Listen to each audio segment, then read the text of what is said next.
पूर्व भागातील प्रख्यात सद्गुरू नागनाथ अल्ली महाराज यांच्या जयंतीनिमित्त नागनाथ अल्ली महाराज संस्थानतर्फे रविवारी त्यांच्या मूर्तीची पूर्व भागातून मिरवणूक काढण्यात आली। या निमित्त विविध धार्मिक उपक्रम आयोजन करण्यात आले। जुना विडी घरकुल सागर चौक येथील अल्ली महाराज यांच्या सत्संग भवनापासून मिरवणुकीचा प्रारंभ झाला। अग्रभागी पालखी होती, यामध्ये हजारो भक्तगण सहभागी झाले होते।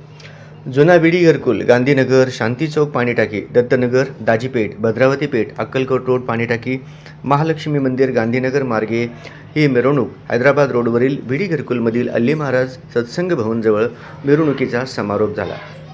या मिरवणुकीत नागनाथ अल्ली महाराज भक्त मंडळाची मोठ्या प्रमाणात उपस्थिती होती।